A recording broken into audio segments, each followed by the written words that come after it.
olayına baktığımız zaman tabii ki Mausa'daki eylem büyük bir katılımla gerçekleşti. Online eğitim olursa zararımızı kim ödeyecek diye sordu esnaf. Üniversitenin kapısına siyah çelenk bırakıldı.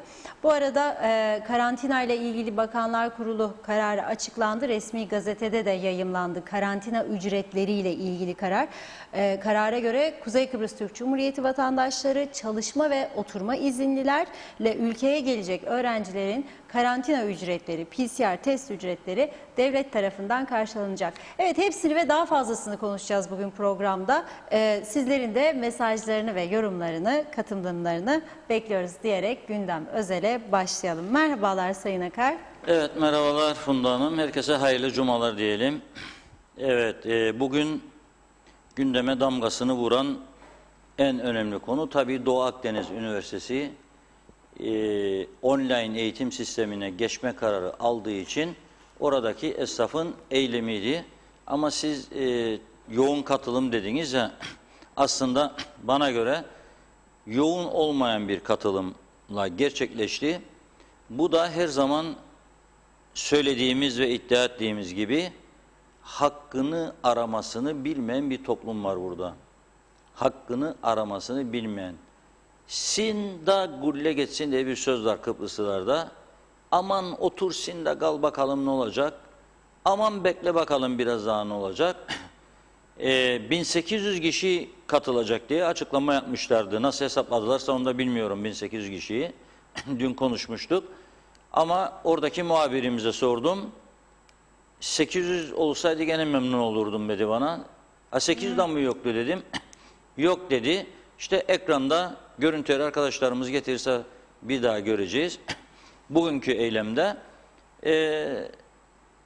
pek öyle bir etkili ses getirebilecek bir kalabalık yoktu. Bu da şunu gösteriyor. Ya oradaki insanlar örgütlenemedi. Bir. İki, kimse işini gücünü bırakıp da yani bir müşteri gelecek umuduyla da olsa dükkanı bırakıp gitmez bizde.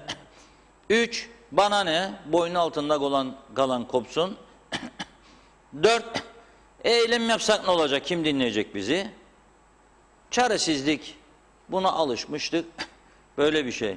Şimdi ben buna baktığımda işte gerçekten bir kez daha rahmet diliyorum merhum Cumhurbaşkanı Rauf Denktaş'a. Ve şöyle dedim bugün bu görüntüleri görünce, eğer dedim Denktaş gibi bir lider olmasaydı bu toplum ne 74'ü görürdü, ne devlet kurardı, ne de Birleşmiş Milletler'e oraya buraya sesini duyurabilirdi. Ama Denktaş Bey, çok genç yaşta gazetecilik yaşlarıma hatırlıyorum, müthiş çalışkan ve yaratıcı fikirleriyle, üretkenliğiyle toplumu ayağa kaldırmasını bilmiş bir liderdi. Bütün örgütleri harekete geçiriyordu, toplantıya davet ediyordu, görüşüyordu, konuşuyordu, telefon açıyordu, ayaklarına gidiyordu. Ve bu şekilde Birleşmiş Milletler'deki haksızlıklara karşı, Rumların bize yaptığı haksızlıklara karşı toplumu ayaklandırıp hakkını arama konusunda harekete geçirmesini bilen birisi. Şimdi Kıbrıs Türk toplumunda çok müthiş bir parçalanmışlık vardır. Parçalanmışlık çerçevesinde insanlar da artık bir araya gelip örgütlü bir mücadele veremiyor. Çünkü her şeyin içine bir siyasi parti girmiş durumda. Biri öncü olursa bakar şimdi ona, yok ya der bunun arkasından mı gidecek, bu öncülüğü yapan UPP'lidir der. Yahut da bu cıtıpılıdır der. Biz daha seçim var, iktidar der, nasıl gidecek der, gitmez, korkar. Dünden bugüne 24 saatte 75, 76, 77 tane mesaj var gelen telefonuma, WhatsApp'tan, Messenger'den ve bir de normal telefon mesajı. Çoğu öyle dertler yanıyor ki yalnız derdi yanarken, anlatırken yaşadığı mağduriyetleri altında bir not görüyorum. Sakın adımı vermeyin. Yahut da lütfen adımı vermeyin. Bir dakika da ben vereyim, senin derdini anlatayım. Ben kötü adam olayım ama sen kimse bilmesin.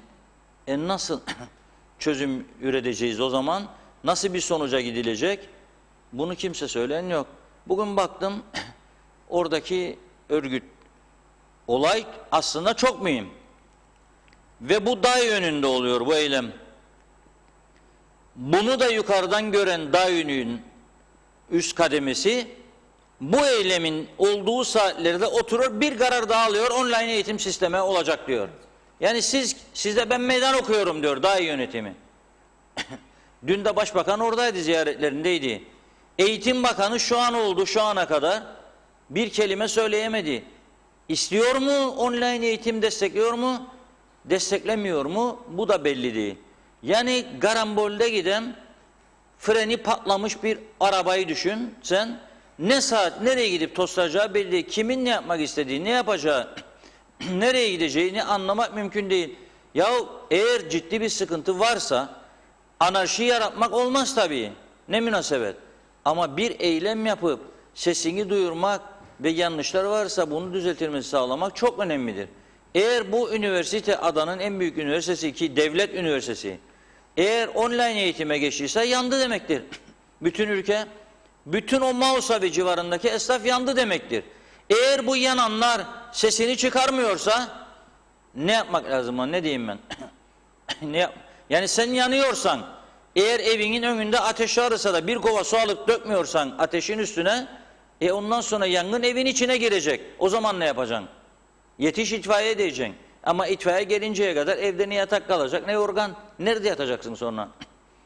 Bu karar yanlış ise sağlam bir direniş lazım. Onlar da gördü bunları burada. 200 kişi belki orada ya var ya. Tamam dedi. Hadi bakalım, kararı açıkladı. Dedi ki biz dedi online eğitimi onayladık dedi. Senato varmış, DAEÜ senatosu. Amerika Birleşik Devletleri senatosu değil ha. Doğu Akdeniz Üniversitesi senatosu oturmuş, toplanmış, bir yığın profesörler falan, bilmiyorum cübbeleri de giyerek mi toplandılar. Karar aldılar. Dün enteresan bir olay DAEÜ hakkında söyleyeyim. Yani bunun ispatı da var. Mailimde duruyor, yazışmalarımızda. Bana gazetenin haber sitesine atılan birçok mail bana özel mailime de geliyor. Üniversitelerde bunun içindedir birçoğu. Mesela DAEÜ. Dün DAEÜ'den bir haber geldi kısa. Fotoğraflar da var. Okudum. Yani normalde bunu o sayfalara, eğitim sayfasına bakan arkadaşlar okuyor. Ben hepsini de okumaya vaktim yok. Merak ettim. Bir büyük şirketimiz yetkilisi gitmiş oraya ve bir burs protokolü imzalamışlar. Bunun haberini servis yaptığı kim? Doğu Akdeniz Üniversitesi. Diyor ki haberde, işte falan firmanın direktörü, yetkilisi geldi, karşılıklı bir burs anlaşması yapıldı, teşekkürler edildi falan filan dendi. Bu kadar. O gelen maile cevap yazdım, dönüş yaptım. Dedim ki bu haberi siz servis yaptınız ama ciddi eksiklikler var dedim.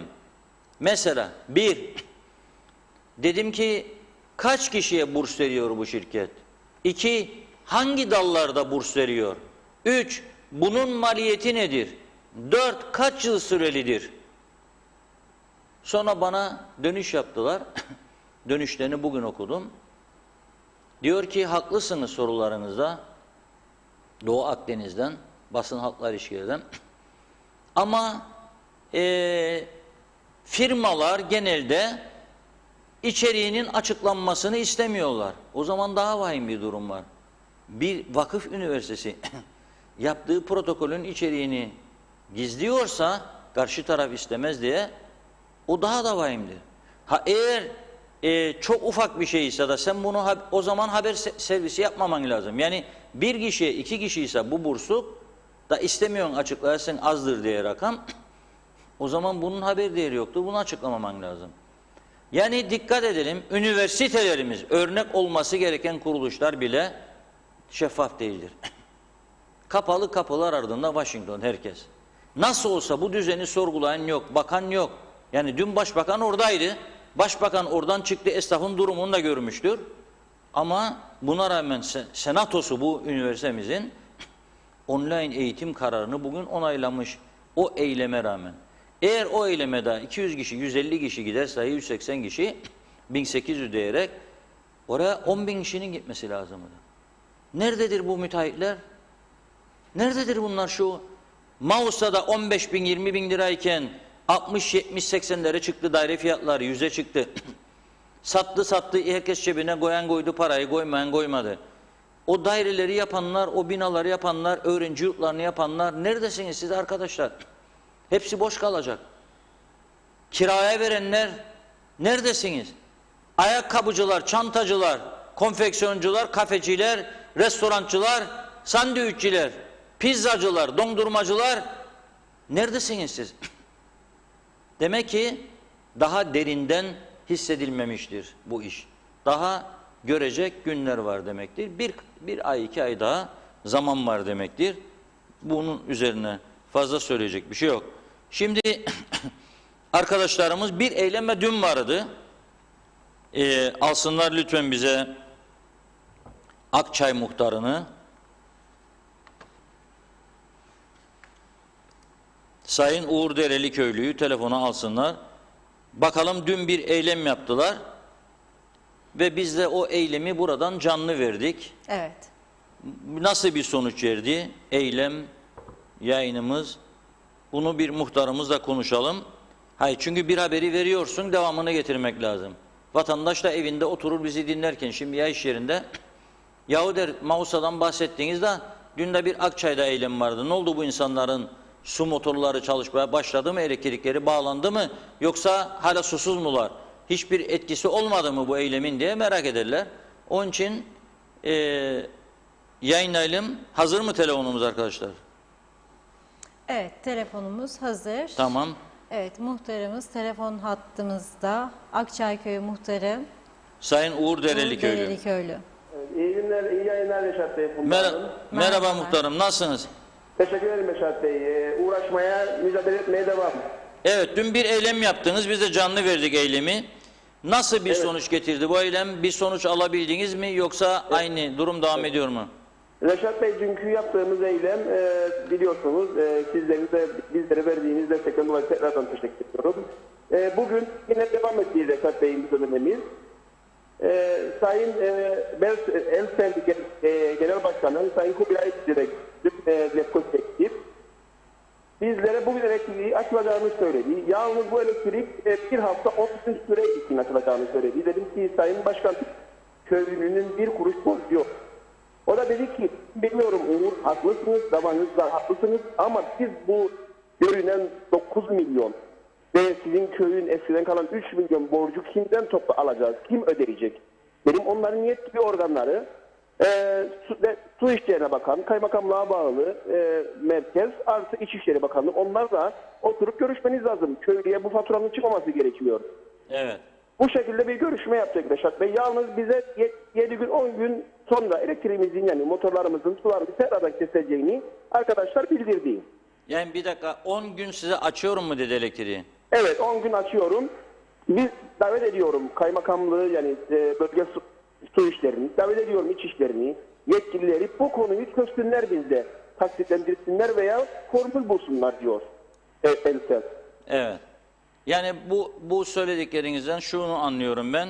Elektrik kurumunun yönetimi, bir ülkenin elektrik kurumunun yönetimi tamamen sendikanın eline geçmiş durumda. İstediğine keser, istediğine açar, süre de verir.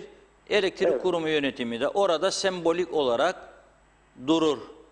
Sembolik, şu anda ben onları sembolik görüyorum. Yetkisiz bir yönetim kurulu karar alma yetkilerini veyahut da karar alma özelliklerini diyeyim, yitirmiş durumdalar tamamen. Tam bizim ülke demokrasimize yakışır bir sonuç çıkıyor ortaya. Şimdi siz İçişleri Bakanı var. Nerededir acaba Sayın Bakan? Kaymakam nerededir acaba? Reşat Bey, Kaymakam Bey, Savaş Orakçıoğlu gerçekten devamlı bizimle işler içinde ve arıyor. Ve bir şeyler yapmak için uğraşıyor. Ama o da aynısını söylüyor. Uğur, bunu merkezi hükümet, bunu yetkili şahıslar çözecek. Benim elimden de bir şey gelmiyor. Benim dönemime ait elektrikleri, sizden aldığım parayı, köyümden aldığım parayı ödedim diyor. Ama bu borçlar eskiden kalan, yani bu açık Reşat Bey bildirelim, zamanında yapan istihdamlardan dolayı bu elektrikler yapılmadı. Çünkü hükümetlerimiz sağ olsun hep istihdam, hep seçkim derdinde olduğu için Bugünlere geldik. Hala daha öyle değil mi? Zaten seçimden dolayı bu acıları çekiyoruz. Ama biz dün aldığımız kararın arkasındayız Reşat Bey. Yine söylüyoruz. Hiçbir yetkili bizi aramadı. İçişlerinden olsun, efendime söyleyeyim, kaymakamın dışında hiçbiri dönmedi bize. Ne yapacağız, ne edeceğiz, hiçbiri. Biz seçim derdinde değiliz. Lütfen bu konuyu çözene kadar Akçay'a siyasetçi kabul etmiyoruz. İstemiyoruz Reşat Bey. Gerçekten artık bizi soğuttular. Biz mücadele ediyoruz. Biz köyümüzün ayakta durması için, halkımızın ayakta durması için mücadele etmeye devam edeceğiz. Biz siyasetçiler bizim köyümüze lütfen uğramasın. Bizim yani bu konuyu çözsünler, buyursunlar gelsinler. Her zaman kapılarımız açık. Evet. Ama size şimdi şu an itibariyle henüz elektriği vermeler değil mi? Elektriği verdiler. Aslında Reşat Bey teşekkür ediyoruz Sayın Başkan'a da. Yani Kubilay Bey gerçekten bizi dinledi. Oturduk, sohbetimizi yaptık, dertlerini anlattı. Biz de yani kendi bakış açılarından haklıdırlar. Bu Kıptek'in dönmesi için tahsil etmem lazım bu paralar diyor. Ve köylünün mağdur olmaması için bu elektriği açacağım diyor. Ama Tamam. bir yere kadar açabilirim diyor. Bugün bize elektriğimizi açtılar. Ama bir hafta 10 gün sonra yine aynı senaryolar, yine aynı şeyler olacak Reşat Bey. Evet. İnşallah dediğiniz gibi sendika başkanı bu konuda sizin çağrınızı duydu ve açtı size. Bu Evet. saatten sonra kaymakamlıkla Kıptek yönetiminin İçişleri Bakanlığı'nın görüşerek sorunu çözmesi gereklidir. Ama tabii Evet. sizin gibi nereler var, belediyeler var. Girne Belediyesi biliyorsunuz müthiş bir sıkıntı çekti. Onlara da galiba bir haftalığına açacağım demiş. Bu arada tabii ELSE'nin yeni bir eylem çağrısı var. Biz yayına başlarken yani 16.30'dur normalde yayına başlama saatimiz. Bunun yarım saat öncesinde 16'dan pazartesi günü 16'ya kadar 19'a kadar tesislerde çalışanların grev yapacağını açıkladı. Arızalara müdahale edeceğiz dedi. Fakat elektrik bağlanmayacak diyor. Demek ki siz şanslı çıktınız. Bağlandı elektrikler şu an. Bağlandı efendim. Bağlanmasaydı 16'dan sonra bağlama olmayacak diyor. Yani parayı da bulsan, getirsen de versen de sana bağlamayacağım diyor. Tekrar elektrik kurumunu, yönetim kurulunu tebrik ediyorum. Kart vizitlerini yenilesinler, daha büyük bassınlar. Yetkisiz yönetim üyesi, kurulu üyesi veya şusu busu diye yazsınlar ki gittikleri yerde verirler. Kıptek Yönetim Kurulu yetkisiz üyesi diye versinler. Kıptek Elektrik Kurumu diye bir yönetim. Ben şu anda varlığını göremiyorum ülkede. Tamamen her şey Arap saçına dönmüş vaziyette.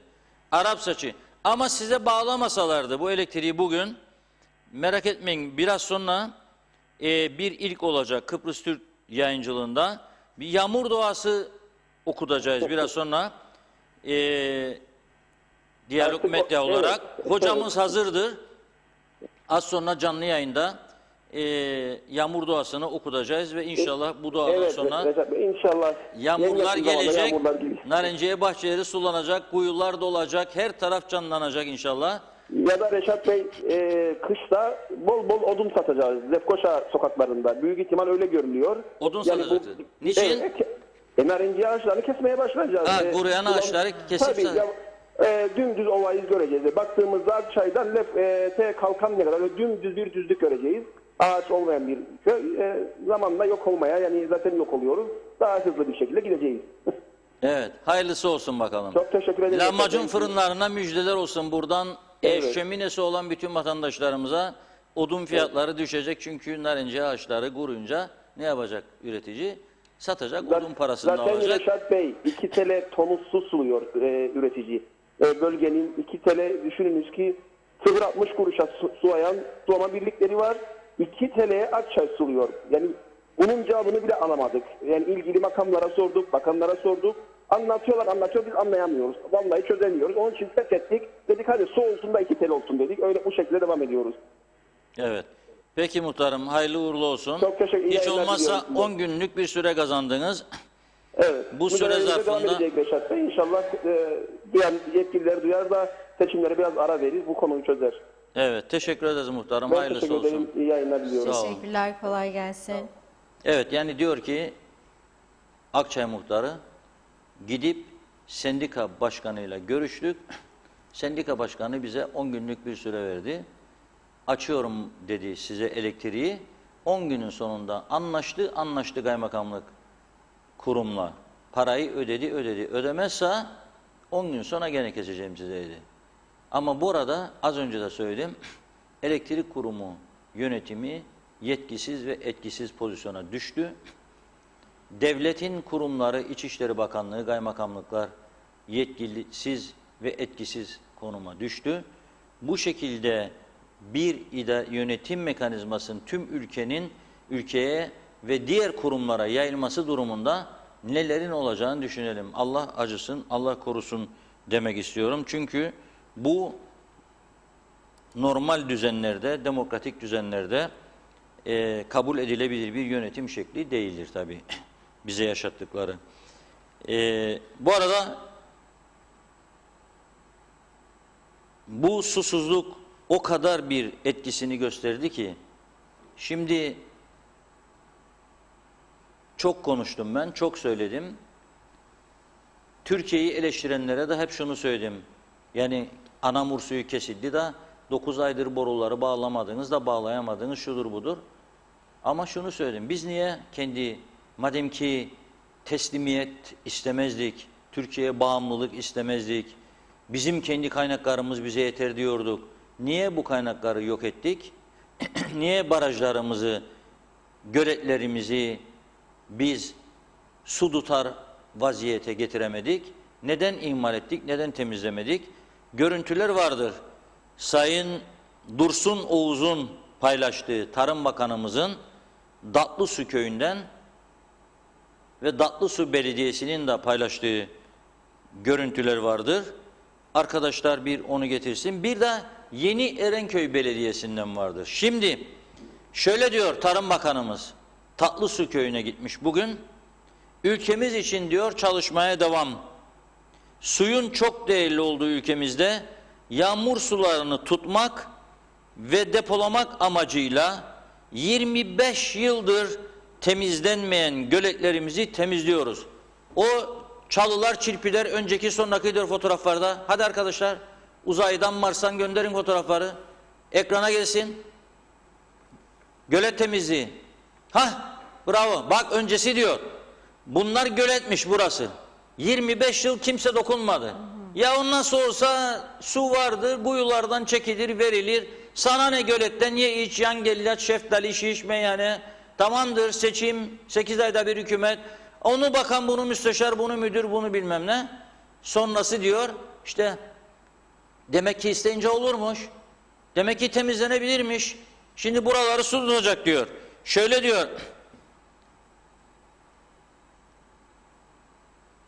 Tarım Doğal Kaynaklar Bakanlığı da bir açıklama yapmış. Diyor ki Datlısu Göleti'nde bulunan ve bir tanesi 24 yıl, diğeri de 25 yıldan bu yana bakım onarım yapılmadığı için özelliğini yitiren göletin temizliği Tarım Doğal Kaynaklar Bakanlığı'na bağlı su dairesinin kontrolünde yapıldı. Göletler yaklaşık 40 gün boyunca yürütülen temizlik çalışmaları neticesinde yeniden aktif hale getirilmiş. Tarım Bakanı Dursun Oğuz da incelemede bulunmuş orada ve özellikle yağmur sularının tutularak yeraltı kaynaklarının desteklenmesi ve sulama amaçlı tarımsal faaliyette kullanılmasının önemine dikkat çekmiş. Dursun Oğuz Bey, göreve geldikten sonra bu bilinçle çalıştıklarını ifade ederek bu tip çalışmanın etkin bir şekilde devam edeceğini söylemiş. Bir defa da bize diyaloğa bir teşekkür borcumuzu iletin lütfen. Aylardır bunu söylüyoruz, aylardır. Hiç durmadan, bıkmadan 18 tane göleti ve Rum tarafıyla kıyaslamasını yaparız. Yıllardır burada. Rum tarafındaki bu gölette bu kadar, bizim burada bu kadar. Gazetede, televizyonda, hatta bir ara Dursun Bey de öyle demiş ama ondan öncekiler de yeter ya o demiş ama bir tek diyalog kimse bizi arayıp da göletlerdeki durumu sormaz. Bizim elektronik değildir ya, bilemeyik ya, ölçecek ya. 2 ayda bir ölçüyorlarmış. Rum tarafında göletlerdeki su miktarını şu anda isteyen herkes Cyprus Dams'e girer internete, hangi gölette ne kadar su olduğunu şu an görebilir. Anlık. Ama bizim böyle bir uygulamamız yok. Bizim herhalde, bilmiyorum nasıl yapıyorlar, herhalde öyle uzun metroları vardır. Atıyorlar şeyleri, ölçüm aletlerini göletin içine da öyle çekip çıkarıyorlar. Da ölçüyorlar, ne kadar su olduğunu bilmiyorum. Bunun başka izahatı yok. Hiçbir zaman anında sorduğumuzda cevap alamadık. 5-10 gün, 11 ay bekleyip öyle cevaplar aldık. Tabii o bir ay sonra size cevap verdiğinde aradan geçen sürede gene o miktar eksiliyor. Ama buradan 18 tane göletin yarıdan fazlasının çalışmadığını, kuruduğunu, su tutmaz halde olduğunu yüzlerce defa söyledik. İyi ki hiç olmazsa şimdiki Tarım Bakanımıza da teşekkür ediyorum bunu yaptığı için. Önemli olan iş yapmak, hiç olmazsa bundan sonraki süreci çalıştırmaktır. Benzeri bir haber de, güzel haber şeyden geldi, Yeni Erenköy'den. Oradaki belediye başkanımız da seçime saatler kala biliyorsunuz Ulusal Birlik Partisi'ne geçti. Çalışkan bir arkadaştır. Kararına saygı duyarız. O öyle bir karar almıştır. Ama geçtikten sonra herhalde UBP'ye geçince, UBP de iktidarda olunca su dairesiyle ilişkiler daha iyi bir düzene geldi. Ve su dairesi ekipleri oraya da gitmiş. Yeşilköy, Yeni Erenköy arasındaki su boru hattının tamiratı yapılmış ve yerel kaynaklardan ana depoya su akışını başlatmak için kesintisiz bir şekilde uğraş verilmiş ve bunun sonunda Yeni Erenköy, Sipahi ve Adaçay köylere yerel kaynağımız olan kendi kuyumuzun suyunu diyor kullanarak akışını başlatmış bulunmaktayız. Lütfen diyor içme suyu olarak kullanmayın. Çünkü kuyu suyu yerin altından evlerdeki o birikimcikler tuvaletlerden akar, böyle toprağın altından gider, bir yerlerde birikir, onu çekerler götürüp boşaltırlar su diye. Ama bu da çalışmıyordu demek istiyor. Yani arıza vardı, su borusu bakalım kaç yıldır kopmuş, parçalanmış, kimin umurunda? En nihayet şimdi iş bu hale düşünce susuzluk da artık kapıya geldi, vurdu. Bir hafta 10 gündür su alamıyorlar. Gittiler, bu görüntüler de Yeni Erenköy'den belediyenin bugün paylaştığı sosyal medyada gördüm, aldım. Görüntülerdir. Tam da gününe denk geldi. Ama merak etmesinler, onlar için de bir dua okutacağım şimdi. Karpaz'a kadar gitsin bu yağmurlar yarın, bugün. Ve Kim inşallah odaya? susuzluk bir süre için atlatılmış olur. En azından bahçeler, tarlalar sulanır. Evet. Evde su yok, duş yapamayanlar yağmurun altına çıksın dışarı. Giysin şalvarı herkes. Hava zaten yağmur yağdı, soğuk anlamına gelmiyor. Çıkarsın üstünü, bir güzel yağmurun altında, en temiz sudur yağmur suyu, yıkansın, temizlensin, kendine gelsin. Böylelikle şalvar da yıkanır, çoraplar moraplar yıkanır. Gömlekleri, kovaları koysunlar yağmur suyun altına, onun içinde yıkansın, çıksın. Bu güzel bir durumdur. Tavsiye ediyorum. Hani nerelerde yağmur yağacak? Onu da biraz sonra konuşuruz. Hocamızı alalım lütfen. Hocamızı Bu da arada biraz mesajlara bakalım. siz bakınız. Çok Bunları da arkadaşlar da birikti. hocamızı bulsunlar, imamımızı. Evet sevgili izleyenlerimiz, Kıymet Avaroğlu'nun mesajıyla başlayalım. Evet. İyi günler dilemiş. İsmet Ezel, esnaf ne demek diyor. Serkan Ataylar, Reşat Bey, Funda Hanım, iyi yayınlar, hayırlı cumalar. İsmet Ezel, orada esnaf yoktu diyor. Yine İsmet Bey, işverenler ve çalışanları vardı. Yoğun olmadığını söylüyor. 180 kişi vardı, işveren ve çalışanları demiş. Tezel Çemender, Sayın Reşat Akar ve yanındaki hanımefendi, gündem özel yayınları, ağzınıza dilinize sağlık, iyi ki varsınız demiş. Mehmet İnancı, hayırlı yayınlar değerli dostlarım, hayırlı cumalar. Kuzey Kıbrıs halkına Allah huzur ve sabır versin diyor. Battı balık yan gider. Halil Anıldı, hayırlı yayınlar Funda Hanım ve Reşat Bey. Koronadan psikolojimiz bozuldu. O yüzden bugün mübarek cuma günü ve güzellikler için dua etmek geldi içimden diyor. Belki hayallerimiz gerçekleşir. Bir de iyilik virüsü çıksa bugün, herkes kendindeki güzelliği bir diğerine bulaştırsa, kaçmak ve saklanmak yerine iyiliği dünyaya yaymak için çabalasa demiş. Sayar Aker, adada her gün eylem, ekmekçiler eyleme ne zaman gidecekler diye sormuş. Evet, Mümin Hasan diyor ki bu esnafın çoğunun kaçıncı işi, acaba neden deşifre etsinler kendilerini demiş. Nikos Bülent Antonio, iyi yayınlar Sayın Akar, iyi cumalar dilerim. Herkes kestiği dala oturursa böyle düşer ve yer bakar, gören var mı diye iyi hafta sonları dilerim demiş. Evet, Hayriye Asuneş'e Reşat Bey lütfen kızıma yardım edin. Okul içinde laptop, onlar için bir laptop veremeyecek kadar zavallı oldu bu hükümet, bu öğrenciler. Bu öğrencileri bu hükümet mi kurtaracak? Lütfen kızıma yardım edin demiş. İsmet Ezel, müteahhitler de oradaydı diyor eylem için çalışanlarıyla birlikte. Handan Ayhan, iyi yayınlar Sayın Akar demiş. Mehmet Akın, bu Cumhurbaşkanı adayları birazcık milleti düşünüyorsa seçim malzemesi için ayrılan paraları neden zor durumda olan, kiralarını, su, elektrik vesaire gibi faturalarını yatıramayan insanların sosyal adalet çerçevesinde dağıtmıyorlar? 10 Cumhurbaşkanı adayı var, bir kişi kazanacak diye neden ülkenin milli servetini boş yere gereksiz afişlere ve reklamlara harcıyorsunuz? Bu sizin adalet anlayışınızdır demişler. İsmet Ezer diyor ki, Sayın Akar siz yine iyisiniz. Doğu Akdeniz size üstü kapalı cevap verdi. Benim sorularıma ne açık ne kapalı cevap vermezler. Burs parası şartı şurtu ben de sormuştum bir aydır diyor. Sayar Aker, Halk Meclisi'ni özledik. Halk devlete demokrasi örneği veriyor. Yasak var. Halk meclisine nasıl çıkacağız yani? Şikayetsiz gün Halk yok meclisi bu yasak. adada demiş. Evet, öyle değil mi? Evet, Cemal Güven de diyor ki, Reşat Bey iyi yayınlar. Bence Elsen Başkanı'na canlı yayında bağlansanız da tüm detayları anlatsa zaten kendini bilenler neyin ne olduğunu bilir demiş. Sayar Aker, medya olmasa elektrik yok diyor. Evet, Hüseyin Esençay da yine Halk Meclisi'ni sormuş. Evet, Ulus Barani, Reşat Bey yağmur duasına acele diyor. 5-10 dakika sonra yağmur yağabilir, hava kararmış. Caner Şefik. Başlayalım o zaman. Dur ara ver başlayalım. Hadi başlayalım. Hadi hocam bakalım. Hazır mıyız hocam? Bismillah Hakan diyelim. Moral Hazreti Ebubekir Cami imamımız. Şimdi bize bir yağmur duası okuyacak. Ben de amin çekeceğim ona buradan. Ve inşallah bu duadan sonra yağmur başlayacak. Hazır mıyız hocam? Başlayacak. Evet. Hadi hocam. Reşat Bey. Hayırlı cumalar hocam. Hep beraber size de hayırlı yayınlar diliyoruz. Sağ olun. Başlayalım hocam. Bir yağmur duası siz başlayın okumaya. Ben de amin diyeceğim buradan. Başlıyoruz. Euzubillahimineşşeytanirracim. Bismillahirrahmanirrahim. Elhamdülillahi Rabbil alemin. Hamd, övgü, ibadet, teşekkür, minnet, saygı ve şükrümüz yalnız senin için ve sana mahsus ya Rabbi. Errahmanirrahim. Bağışlayan, esirgeyensin. Cümlemizi bağışla ve esirge ya Rabbi. Amin. Maliki yevmiddin, din gününün, hesap gününün yegane sahibi sensin ya Rabbi. İyyâke na'budu ve iyyâke nesta'in. Bizler ancak sana kulluk yapar. Yardımı da yalnız senden dileriz. Bizlere ve Müslümanlara yardım eyle ya Rabbi. Amin. İhdina sıratal müstakim. Bizleri dosdoğru yola ilet ya Rabbi.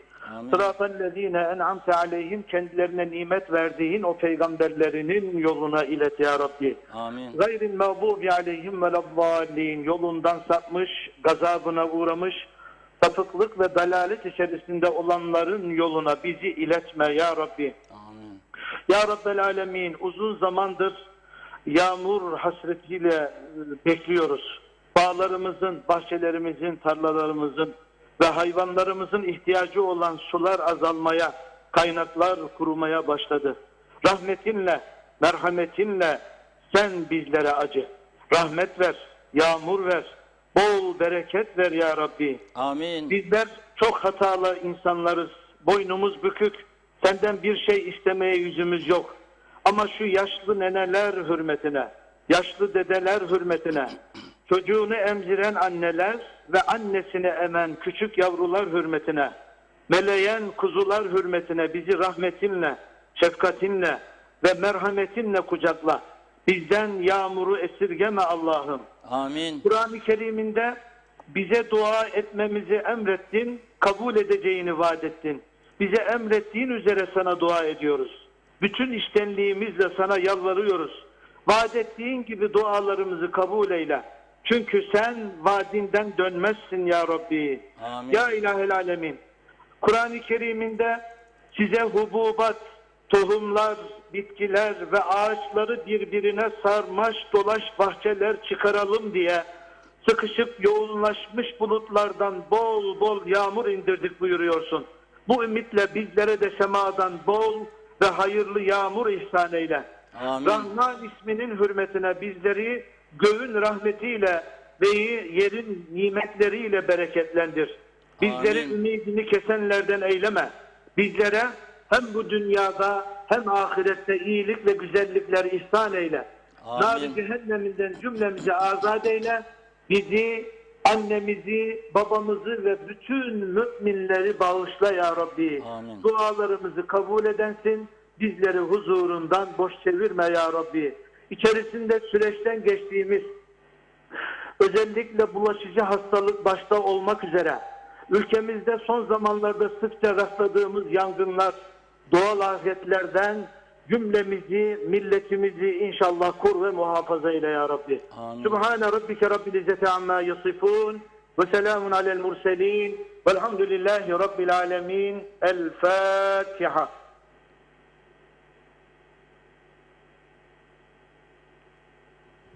Allah kabul eylesin hocam. Teşekkür ediyoruz. Vesile Sağ olun. olduğunuz için. Ama bir eksik kaldı bu duada galiba, onu da ekleyelim. Allah bir an önce bize anamur suyunu nasip eylesin, su gelsin, ana vatanımızı başımızdan eksik etmesin. Amin. Teşekkür ederiz. Vesile Sağ oldunuz. olun. Çok sağ olun. Teşekkür ederiz Hayırlı hocam. yayınlar diliyoruz. Sağ olun. Sağ olun. Teşekkür ederiz hocam. Teşekkürler. Evet, duamızı da yaptık. Yağmuru bekliyoruz artık. Evet, inşallah söylüyorum. İnşallah. Şimdi bu yayının devam ettiği sıralarda bu duadan sonra Mesere bölgesi az sonra güzel bir yağmura kavuşacak. Babamın köyü Vadili, anamın köyü Gazi köyü de inşallah tutacak. Mustafa Naimoğulları Hayvancılar Birliği Başkanı bayram yapacak, hayvanlar susuz kaldı o bölgede. Birçok yerde. Onun için önce Mesere'ye, yarın da İnşallah ihmal bölgesi, en çok ihmal edilen bölgemiz olan Karpaz'da öğleye kadar güzel bereketli yağmurlar olacak inşallah. İnşallah. Evet, mesajlarla Devam devam edelim, edeyim evet. biraz. Evet, Caner Şefik iyi yayınlar demiş. Odunun tonu 1500 zeytin diyor. Halil İbrahim Berksu, 1 TL fazlaysa garibana kesilir. Ne oldu da zengine kesilince bağırmaya başladınız. O zaman diyor ödeyin kesilmesin. Özkan Teksu, Sayın Reşat Bey, Daude kantin işletirim, tam 9 Mart'tan beri kapalıyız ve şimdi yine açılmayacak. Bari diyor üniversite bize yardım etsin. Sayar Aker, dünyada 8 milyar insan var, kaynakları hızla tüketiyoruz demiş. Tezel Çemender, Reşat Bey, Geçitköy Barajı dolmuştu ve hatırlarsanız baraj doldu diye sular geri denize akıyordu. Yazıklar olsun demiş. Ulus Barani, Tarım Bakanı Dursun Bey 25 yıldır bakımsız olan göleti temizliyormuş. Acaba partisi diyor UBP 25 yılda kaç defa iktidarda oldu? Hem suçlular hem de üstüne çıkıp suçlu arıyorlar demiş. Evet, Turgay Hilmi Nürnberg'den selamlar, sevgiler diliyor. Ahmet Uçmaz, eve gelmeyen su faturasında vergiler var, bir de onu öderiz, gelmeyen suyun vergisini öderiz demiş. Doğan Falyalı, lahmacun fırınları zeytin ve harnup odununu tercih ederler. Onun için odunu çok olan zeytin ağacı kaldı, ne de harnup ağacı kalmadı. Böyle alıştırdılar, gemisini kurtaran kaptanmış. Ya diğerleri ne olsun diye sormuş. Ali Magarios, Mausa esnafı bugünkü eyleme elçi olarak İsmet Bey'im yolladı acaba diye soruyor. Kamil Özalay, iyi yayınlar Almanya'dan dilemiş. Hasan Coşkun, koronadan içi oku iş yerleri açılsın demiş. Şükriye Özgen, iyi yayınlar Gaziantep'ten diyor. Kaan Ceylan, 25 Eylül'de bizden Türkiye'den Kuzey Kıbrıs'a su gelmesi biraz aksayacak sanırım. Denizdeki yoğun dalgalanma sebebiyle umarım bir an önce çalışmalar sona erer. Su hayattır, medeniyettir çünkü demiş. Tema Yavaş'la yayınlar Reşat Bey, bilginiz varsa Londra'dan gelenler karantinaları ödeyecek mi diye soruyor. Ayşe Güner Mertcan, selamlar diyor. Utanarak söylüyorum, çöplerimizi ne yapacağımızı öğrendikten sonra diğer işlere de bakacağımıza eminim. Sağlıkla kalın demiş. Tezel Çemender, hocamızın dizleri sızlıyor galiba demiş. Erol Topçu, Mausa'daki esnafları 1 ya da 2 ay sonra göreceğiz. Bakalım niye gelmediler, yakında isyan edecekler. 1800 kişi gelecekmişmiş demiş. Haldun Yenilmez, Allah sonumuza hayır getirsin diyor. Handan Ayhan, Şebnem Taran, diğer birçok izleyicimiz dua için onlar da amin dileklerini iletmişler. Serkan Ataylar diyor ki Londra'dan selamlar. Gördüğüm kadarıyla Kuzey Kıbrıs Türk Cumhuriyeti'nin geleceği dualara kalmış. Bugün yağmur duası, yarın da gelir duası olur herhalde. Nerede bu hükümet? Yazıklar olsun diyor. Yasemin Şamlıoğlu, Mausa Sayp, Keriman Denizoğlu diyor ama Kıbrıs kültüründe yağmur duası var mı diye sormuş. Kaan Ceylan, Türkiye'de zamanında yağmur yağmayınca yağmur bombası atılırdı yağmur için. Bunun Kuzey Kıbrıs'ta denemesi olmaz mı diye soruyor. Handan Ayhan çok güzel, bayıldım, amin demiş. Billur Çağın Kocapınar da amin diyor. Sevgi Şükler, iyi yayınlar Reşat Bey, Funda Hanım. Sezin Osman Mustafa, hayırlı cumalar. Allah güzel dualarımızı kabul eylesin, amin demiş. Ali Magaryos, ya Rahmiye amin demiş. Handan Ayhan, duaya hasret kaldık. Akar Bey, sayenizde duaya katıldık, amin diyor. Emine Dürgel, amin diyor. Evet, Hikmet Ceylan, burada adaletsiz yöneticiler varken, insanların anasını babasını ıssız mağdur bırakırken çocuğu gözü yaşlı olurken Allah bunun hesabını sormaz mı diyor. Ne yağmuru, bu sene yağmuru bulsunlar da şükretsinler demiş. Ali Magaryos, inşallah diyor, taş yağmaz başımıza, işimiz Allah'a kaldı diyor. Kemal Kılıç, Tuncay Arıgan yine amin demişler. Sevgi Şükrüler, Allah dualarınızı kabul etsin diyor. Evet, Emin Mehmet, korona bize çok şey öğretmesi gerekli. Başlangıç yağmur duası olsun, devleti çalmama, haktan yana olma, ben değil biz olma, bugün değil her gün olma, vatanı, vatan bilme, cirit atma yeri değil. Bunları da öğreneceğiz demiş. Alev Yıldırım, Allah kabul etsin, amin, iyi yayınlar diyor. Mustafa Özcan diyor ki Reşat Bey'e takke süper yakıştı. Dualarımız kabul edilene kadar bence çıkartmayın demiş Sayın Akar. Özgür Köse yorum yapmış. Emin Mehmet, duanız kabul olsun, amin diyor. Fatma Gürer, dualar güneye gitti. Şu an doluyla karışık yağmur yağıyor demiş. Vesile Sönmez Cihan, iyi yayınlar Reşat Bey. Dua iyidir, sahibine döner. Allah kabul etsin diyor. Evet, Hasan Kasapoğlu, Reşat Bey, yağmur duasından sonra Hoca Efendi'nin istediği gibi bol bol yağmur yağarsa göletler taşacak ve yapımı süren pandemi hastanesini seller alıp götürecek. Keşke Hoca Efendi daha az yağmur isteseydi demiş. Orhan Akkuş, tatlı suda yağmur başladı, hayırlı olsun diyor. Hatice Yorgozoğlu, lokmacı kapısı unutuldu. Reşat Bey, bir hatırlatayım. O baştakilere her ay diyor. Her ay başı gider elektrik faturası, F-kafa kiraları öder. Bir hafta kadar açarız, tık yok demiş. Bir hafta kadar açarız, tık yok. Nereye varacak? Korkmaya başladık, koronadan değil diyor. Unutulduk demiş. Evet, Reşat Bey, Mustafa Barış Korkmaz, Reşat Bey diyor, nefesiniz çok güçlüymüş, Girne'yi de kara bulutlar kapladı demiş. Evet, Hüseyin Esençay da amin diyor, Allah razı olsun, kabul eylesin demiş. Bakıyorum arada, evet, atladığım mesaj yok. Şimdilik mesajlarınızın hepsi bu kadar. Evet Reşat Bey. Evet, göletleri kuruttuk. Evet. Barajları unuttuk. Arıza 6 Ocak'ta meydana geldiğinde deniz altından Ocak, Şubat, Mart o ayların sıkıntılı aylar, yağış, hava koşulları, rüzgar, fırtına zor olacağını tamiratın düşünmedik. Sonra koronavirüs çıktı. Herkes eve kapandı. Bir hesap kitap yapılması lazımdı. Koronavirüs sürecinde herkes evine kapatılırken bu boruların tamir edilmesinin zor olacağı, zaman alacağını tahmin edip halka devamlı çağrılar yapılmalıydı. Devamlı denetlemeler olmalıydı. Durdurunuz bir süre için yüzme havuzlarına su verilmesini, durdurunuz araba yıkamalarını, durdurunuz bahçe sulamalarını, sonra susuz kalacağız. Yapılmadı. Göletler nihayet gerçekten çok sevindim.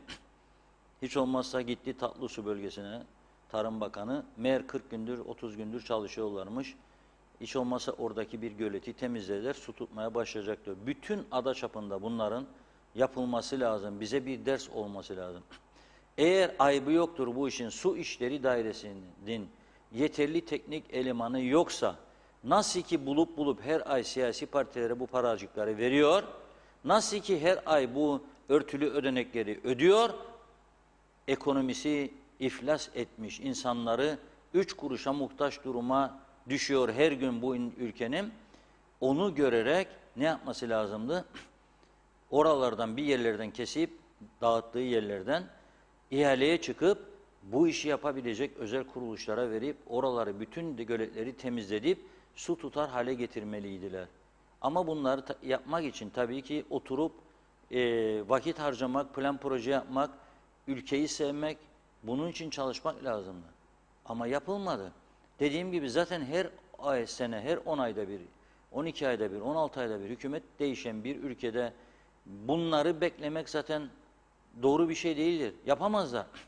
Çünkü bir adam zaten göreve geldiği zaman 16 ay sürdü dörtlü koalisyon dönemi.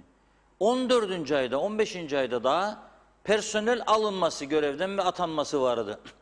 14. ayda. Hadi unuttuk Turizm Bakanlığı'nda bak bu da işimize yaramadı ya bilmem İçişleri'nde onu da götür bunu getir.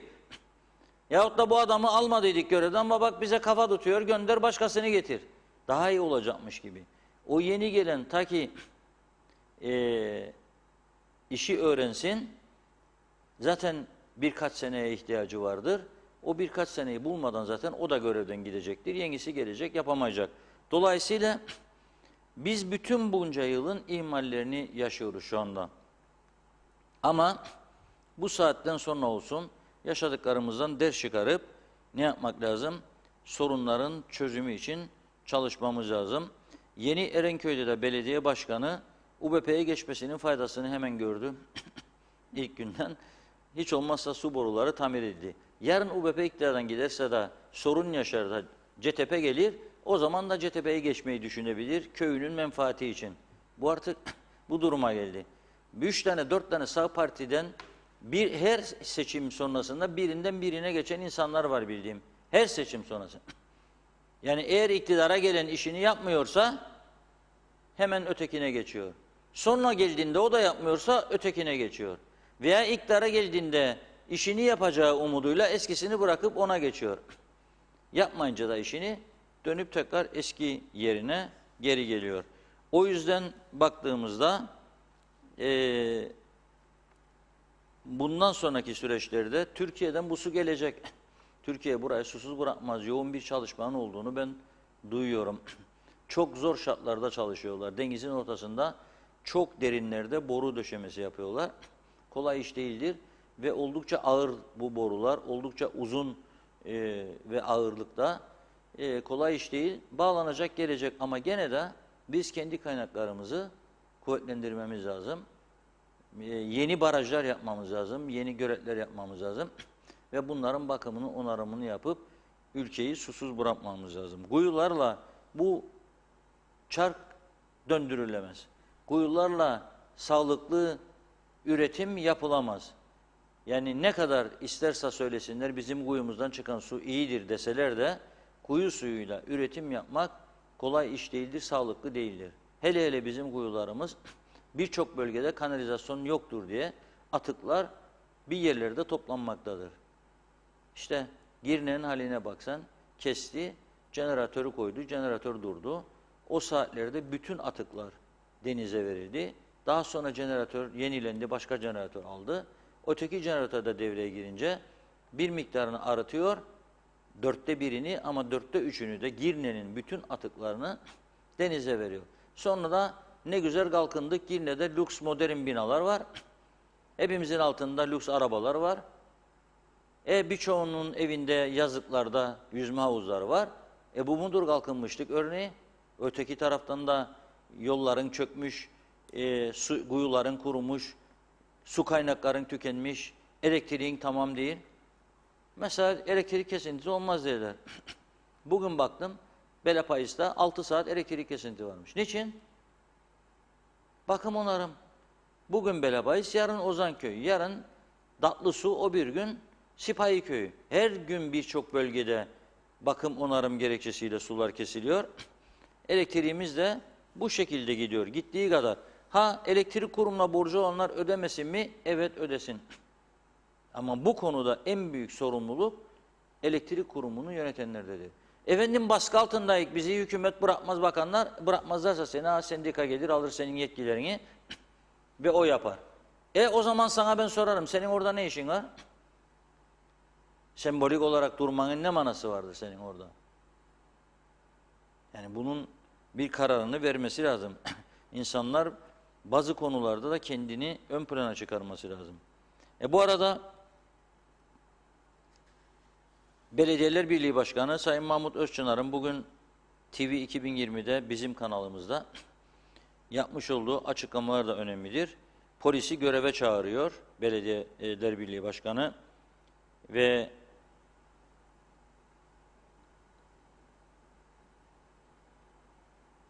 şöyle diyor, gerek belediye gerekse KıPTEK oturup mahsuplaşma yoluyla sorunları çözmeli diyor. Kesintilerle ilgili bilindiği gibi 2 ara emri vardır. Mahkeme yetkisi olmadan kesinti yapılamayacağı noktasında buna rağmen devam ederseniz bunun adı nedir? Emniyet güçleri bunun çaresini bulmak zorundadır diyor. Ama emniyet güçleri de bulamıyor bunun çaresini. Hangi bir yere yetişecek? İnanılmaz olaylar var. Bir defa sen habire karantina oteli yaratıyorsun, gönderiyorsun, polis korusun diyorsun. Kaç tane? Sen durduğun yerde birçok yerde PCR testi kararı alıyorsun. Bir anda oraya polis ekibi istiyorsun. Bunlar yetmezmiş gibi her gün bir yerde bir grev, bir eylem oraya polis istiyorsun. Bunlar yetmezmiş gibi çok sayıda trafik kazası olmaya başladı yine. Oralara polis istiyorsun. Uyuşturucu patlaması var kullanımda. Miktarlar çok arttı. Kilolarca artık uyuşturucu yakalanıyor bu ülkede. Eroinler, kokainler yakalanıyor. Diğer uyuşturucu türlerine ilaveten çok daha tehlikelisi, çok daha zararlıları ortaya çıkıyor son zamanlarda. Peki nereden geliyor? Nasıl geliyor? Polis bunlarla uğraşmak zorunda.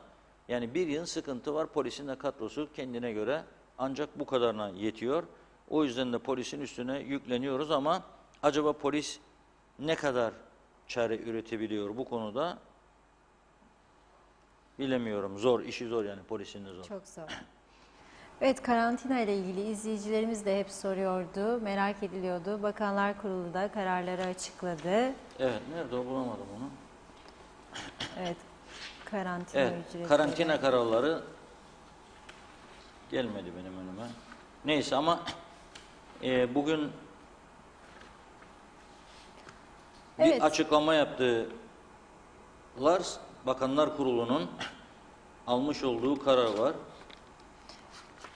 Evet, hem Kuzey Kıbrıs Türk Cumhuriyeti vatandaşları, hem çalışma izinliler, Evet. öğrenciler. Şöyle diyor, Kuzey Kıbrıs Türk Cumhuriyeti vatandaşı çalışma izni, oturma izni olan ve ülkeye gelecek olan öğrencilerin karantina ve PCR test ücretleri devlet tarafından karşılanacak. Bu ne demektir? Bugün Serkan Bey bana İngiltere'den sordu, gündüz mesaj attı ve aynı zamanda Havva Hanım İstanbul'dan attı. Ve aynı zamanda Türkiye'de ameliyat olan ve buraya dönmek isteyen bir vatandaşımız aradı burayı bugün. Soruyorlar, biz şimdi geldiğimizde karantinada mı kalacağız? Evet, karantinada kalacaksınız. Peki karantina otelinin parasını kim verecek? Bu açıklamaya göre devlet verecek. Bu açıklamaya göre devlet verecek. Şu anki durumda bile ayda 30-40 milyon Türk lirası gibi bir gideri var devletin. Bunun üstüne eklemeler olursa bu rakam daha da artacak. Bu da çok büyük bir yük demektir. Yani 10 ay sürdüğünü düşünelim.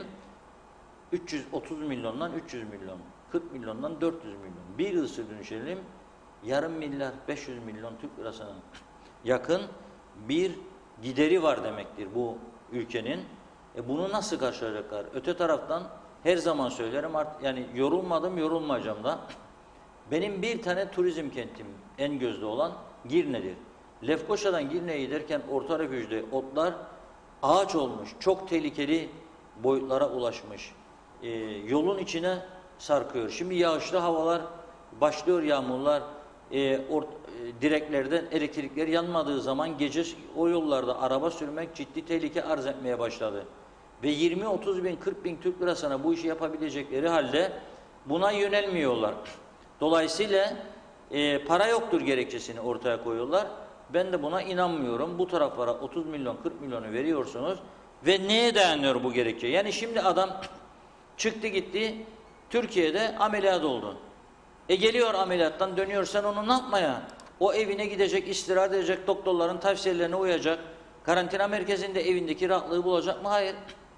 Niye bu adam için para ödüyorsun da bırakmıyorsun, evi de boş duruyor, gitsin evinde kalsın? Ne olacak?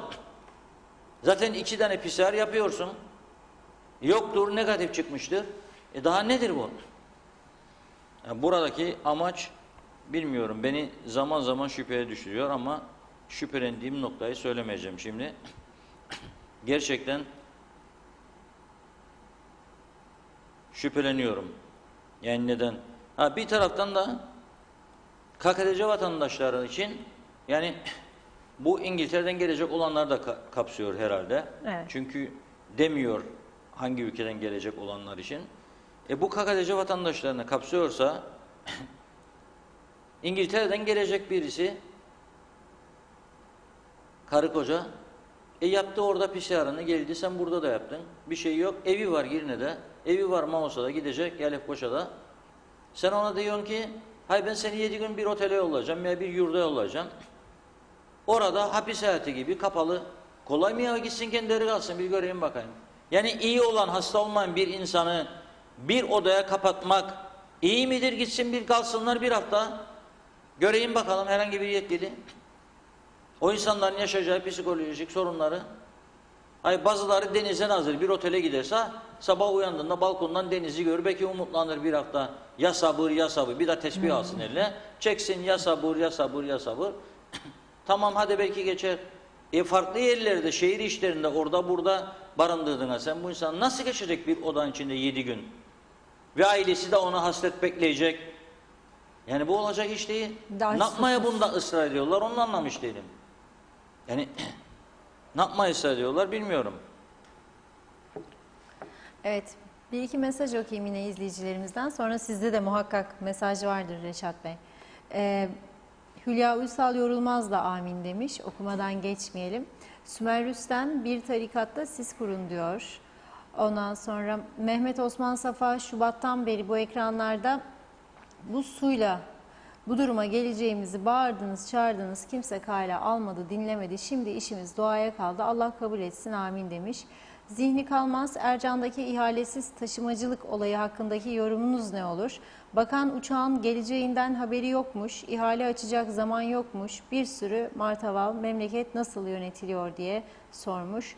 Doğan Falyalı, asıl ilgili sorun ekonomi diyor. Ne oldu, döviz düşer mi, dibe vurdu, aile bütçesi de demiş. Evet, Metin Maraşali, hoş vakitler, kolay gelsin, iyi yayınlar dilerim diyor. Mehmet Akın, 1 Ekim'e kadar iş yerlerimiz kapandı. Ne zaman açılacak? Kapalı olan iş yerleri bilginiz var mı? Hükümet 13. maaş tamam dedi de çalışmayan insanların 1500 lirasına ne oldu diye sormuş. Sevtap Hanım, Allah yardımcıdır ki o çalışanlara, Allah'a şükür ki su var. Bu duruma kim emek veriyorsa minnet duyuyorum demiş. Evet. Evet.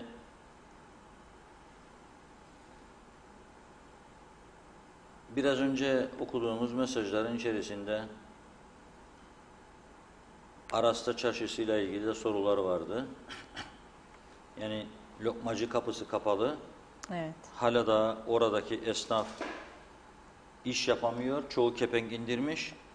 Ve gerçekten bu insanların nasıl geçindiğini... Hayır, bazı insan vardır.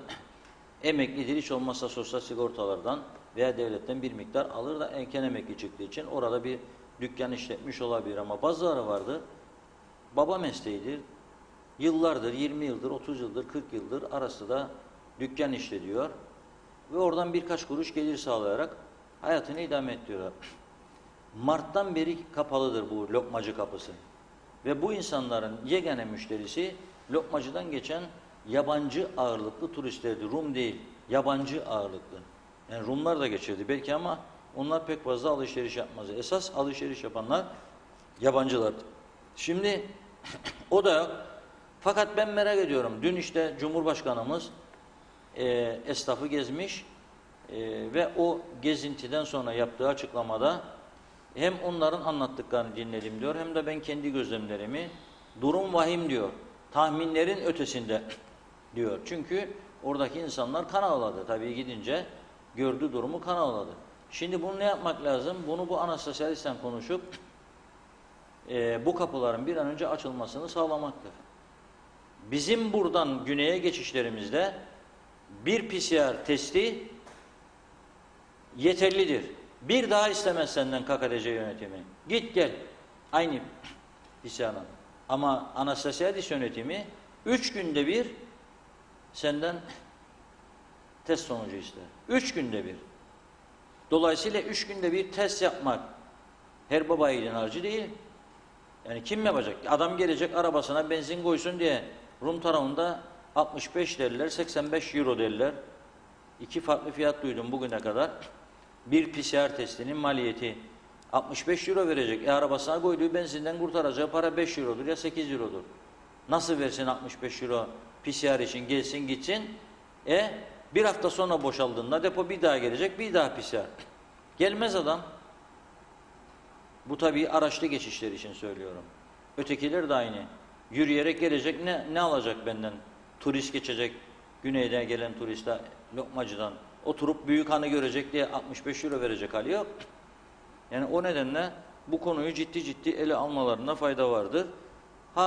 Efendim, kriz bitmedi, pandemi süreci devam ediyor. Tedbirlerimizi alacak mıyız? Evet, alacak. Tedbirlerimizi alacak. Alacak, tedbirlerimizi almak zorundayız. Şimdi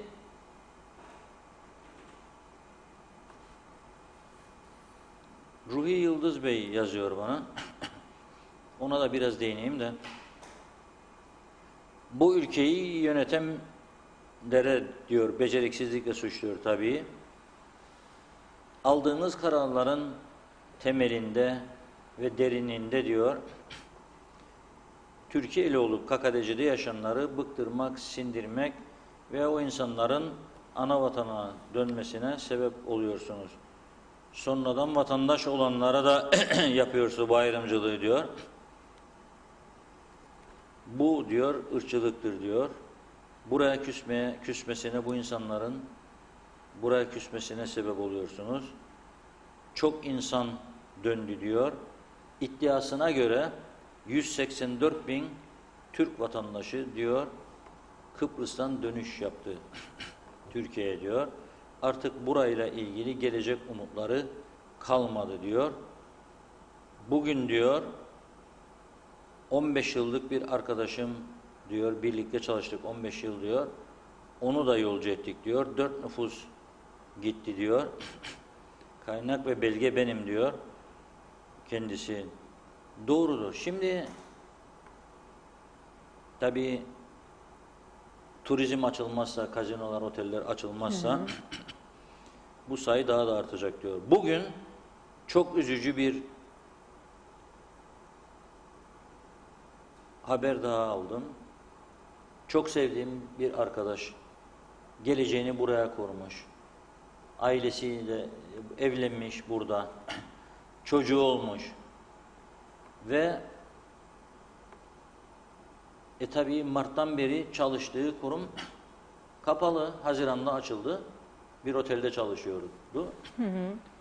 1,5 ay işe gitti. 2 ay. O da herhalde yarım maaş aldı. Çünkü açılırkenden oteller dolmadı. Sonra bir karar gene kapandı. Geleceğe güvenmediğini söyleyerek bu ülkenin geleceğine gitme düşüncesi de olduğunu duydum. Ona çok üzüldüm. Onun gibi çok arkadaşlara üzülüyorum. Şöyle düşünmek lazım.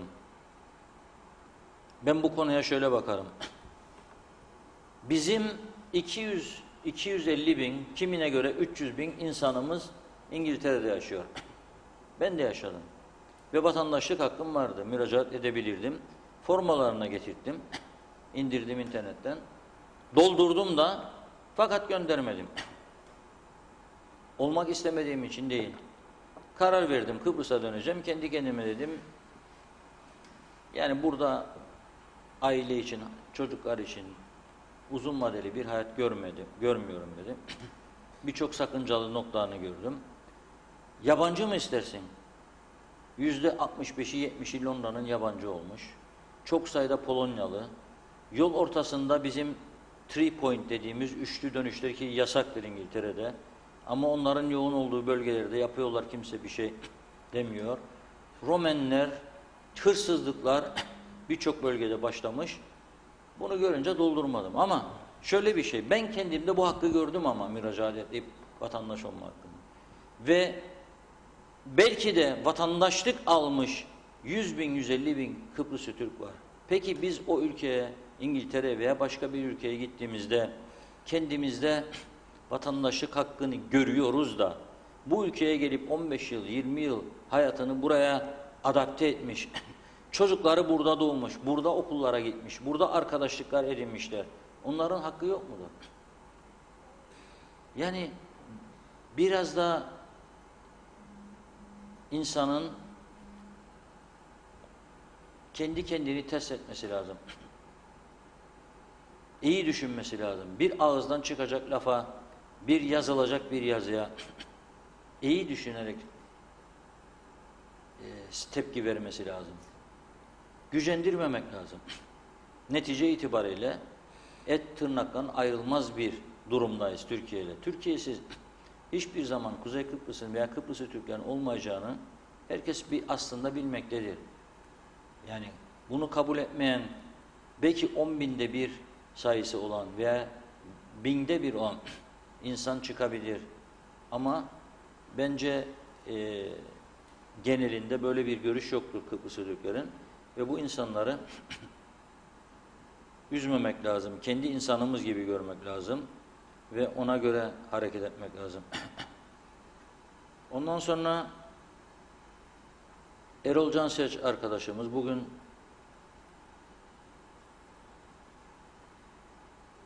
yazıyor. İşte İngiltere'de dükkan sahipleri o kadar çok hibe aldı ki devletten diyor. Onlar sanki diyor pandeminin bitmesini istemiyorlar diyor. Çünkü devlet sürekli yanlarında. Lokantaya gidenlerin yediği yemeğin yarı parasını devlet ödedi. Var mı böyle bir şey? Bizde böyle bir karar alsa gene başlayacak Facebook kahramanları. Saldır babam saldır, saldır babam saldır. Olmaz. Gene bir İngiltere'de yaşayan bir abimiz sağ olsun bugün bana bir şey gönderdi, mesaj. İngiliz Daily Telegraph gazetesinde Kuzey Kıbrıs'ı kötüleyen bir yazı çıkmış ve şöyle diyor, oraya gidersiniz diyor, bir para havalesi yapacaksınız diyor, bankalar diyor, ciğerinizi sökerler, bu kadar komisyon, bu kadar masraf, bu kadar bilmem ne, her yerde diyor, bir kazık yedim diyor, anlatıyor turistler ona, gazeteye, her yerde bir kazık yedik diyor. Tabii bir de büyük kazık nereden geldi? Emlak işinden geldi. Birçok İngiliz hala bugün parasını ödediği evin tapusunu alamadı. Ve o İngilizler o oturdukları evin normalde arazisinin Rumlara ait olduğunu da bile bile, bir gün başının ağrıyacağını da bile bile orayı almış. Satmış İngiltere'deki evini adam, getirmiş parayı buraya, yarısını vermiş burada bir ev, hatta 1/3 fiyatına alabiliyor.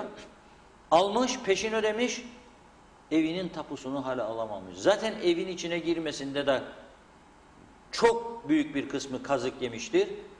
Çok büyük bir kısmı. Merak etme, Şubat falan tamamdır, Şubat gelir. Az kaldı da bilmem ne, Mart, Nisan, Mayıs, Haziran, Ağustos, gelen sene, daha sonraki sene adam evi biter girer. Elektrik sıkıntısı yaşar, su sıkıntısı yaşar, telefon sıkıntısı yaşar. Onları da göğüsler, onları da çözmeye çalışır. Bu diğer kalan cebindeki parayı başlar her gece lokantalarda harcar. Ne bileyim işte evine eşya alır, araba alır. Sonra adam gün gelir, hadi ver tapumuzu. Derler ki burası başkasına aittir. Niçin? İpotek verdiydi araziyi de ödemedi de banka el koydu. Ben ne olacağım? Sokağa çıkacağım. Hangi siyasetçi bu insanlarla ilgilendi, gitti ve sorunlarını çözdü? Hangi siyasetçi? Hangi siyasetçi?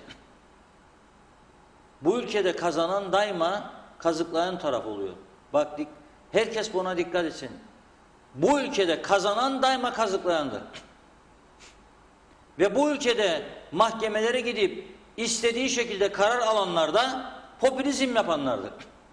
İyi bir avukat bulur, avukat yasaların açık bir tarafından yola çıkar ve gider haklı olan adamı mağdur ederler. Haklı olan adamı mağdur ederler.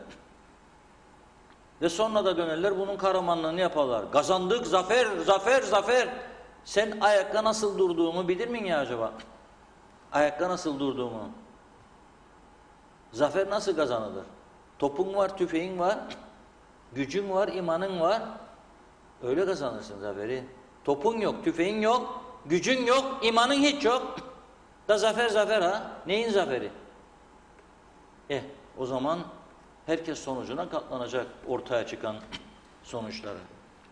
Evet, yavaş yavaş programın sonlarına Evet. geliyoruz. Yine mesajlarımızı biraz okuyalım, sonra da veda yaparız. Berkan Salimer, Mausa'yı sular seller bastı diyor. Sayar Aker, TV 2020 siyasi dizilere başlamalı, makbul göreceğine eminim demiş. Nikos Bülent Antonio, PCR testleri 50 ve 60 euro arası diyor. Evet, Tezel Çemender, Sayın Akar ve gündem özeli yöneten kardeşlerime, bizlere güzel bir yayın izleten TV 2020'ye ve herkese iyi yayınlar diliyorum, başarılar diliyorum, saygılar, selamlar demiş. Evet, Hasan Yalınca, Reşat Bey verdiğiniz örnekle ilgili bir yorum yapmış. İngiltere'deki Kıbrıslı Türklerin diyor, İngiliz vatandaşa olan nüfusu İngilizlerin kaç katı üzerindedir demiş. Söyledim biraz evvel. Evet. Yo, bir dakika hemen cevap vereyim. Evet, buyurun. Evet, bütün İngiltere geneline göre yabancıların oranı daha azdır İngilizlere oranla. Ama İngiltere'de yaşayanlar oradadır. Yalanlasınlar beni. %65-70'i yabancı. İngiliz ne yapmaya Brexit ilan etti?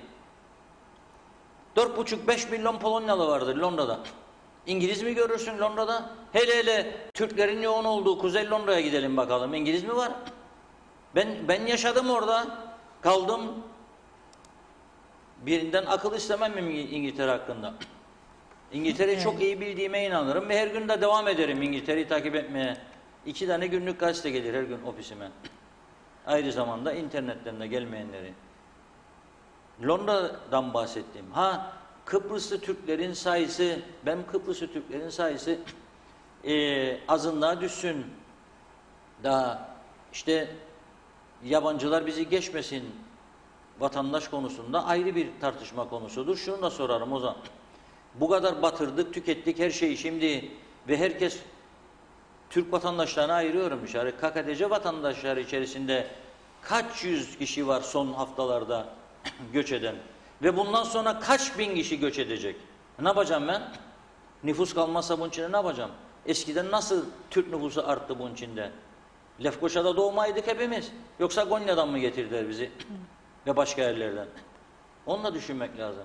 Burada bir Türk nüfusu her zaman var olması lazım. Adanın hakimiyetinin başka tarafa geçmemesi için. Nasıl ki güneyde de Yunan nüfusu vardır. Ne kadardır rakamları kimse bilmez. Benim tanıdığım Rum gazeteci ve iş adamı arkadaşlarım var. Sohbet ilerlediğinde bana hep şunu söyler. Biz Yunanistan'dan geldiydik. Biz Yunanistan'dan geldiydik. Ama onlar bizim gibi iç konularını propaganda malzemesi yapmazlar, karşı tarafa koz vermezler. Bizden farklı bir kültürleri vardır. Ama biz tartışmak zorunda kalıyoruz maalesef. Aynı zamanda beyaz kimlik olayını bu ülkede defalarca iktidar yanlısı, muhalefet yanlısı hiçbirinin yapmadığı işi yüzlerce defa televizyon programlarında ve köşe yazılarında dile getirmiş bir insanım. Ve aynı zamanda konferans düzenlemiş insanım. Sayın Ayşegül Baybars'ı da davet ettim. Eski İçişleri Bakanlarına bir toplumun önde gelen insanlarla tartıştırdım bu konuyu. Ümit ederdim çıksın bu yasa. Vatandaşlıkların önünün kesecek bir olaydı. Neydi? Geldi bu ülkede çalışıyor adam. Bu ülkede vatan görmüş. İşini burada kurmuş. Ev satın almış. Çocuğunu burada okula koymuş. Ver beyaz kimliği. Her sene çalışma izni çıkarmak mecburiyetinde kalmasın. Daire daire gezip ezilmesin, elenmesin ama seçme ve seçilme hakkı olmasın. Yani buradaki insanların kaderini belirleme noktasına gelmesin. Bu beyaz kimlik çıksaydı bugün hiç bu sorunları tartışır olmayacaktık. Sorarsak İçişleri Bakanı'na yasa hazırdır, yasa tasarısı. Neden geçmiyor? Çünkü ortakla anlaşamadılar. O iktidarın büyük ortağı, küçük ortağının bu konuda hazırladığı yasa tasarısını kabul etmiyor. Etmediği için de kaldı. Yani bu çok derin bir konudur. Çok tartışılabilecek bir konudur. Onun için Güney Kıbrıs'ta başka bir şey daha konuşabiliriz. Şu anda 220 bin civarında yabancı uyruklu vardır. Bir çözüm olursa bizim buradaki nüfusumuz 100 olacak. 80 bin, 90 bin, 110 bin, 120 bin. Nasıl azına düşmeyecek? Kıbrıslılık kalacak mı? 200 bin yabancı var orada. Serbest dolaşım, serbest yerleşim, serbest mülkiyet hakkı. Kabul ettik bunları Crans-Montana'da. Kayıtlara geçmiştir. Bundan geri dönüş şansı yoktur. Yoktur. Boş olan araziyi hemen alacak. Girne'de inşaat yapılmamışsa da sahibi Rum'dur. Hemen anında alacak. Diğerleri için de mahkemeye gidecek. 2 yılda da o çözülecek. Ne kalacak? Anlamadım. Yani isteyen bugün Larnaka'da, Limassol'da, Baf'ta yaşayan bir Rum veya bir İngiliz veya bir Rus isterse gelebilecek, bu tarafta yaşayabilecek. Ne yapacak o zaman? Nüfusumuz gitti elden. Nüfusunun gitmesini istemezsen bunca zaman nüfusuna sahip çıkardın. Nüfusunu desteklerdin. Nüfusunun, gençlerinin göç etmemesi için önlem alırdın. Ama ne yaptık biz? Alıştırdık, verilen hak haktır dedik. 13'lerden vazgeçmedik. Eşelden vazgeçmedik. 40 yaşında adamı, 38 yaşındaki adamı 40 yıl üstüne emekli çıkardık. Harada verilen hak haktır dedik. Bir sınır koymadık.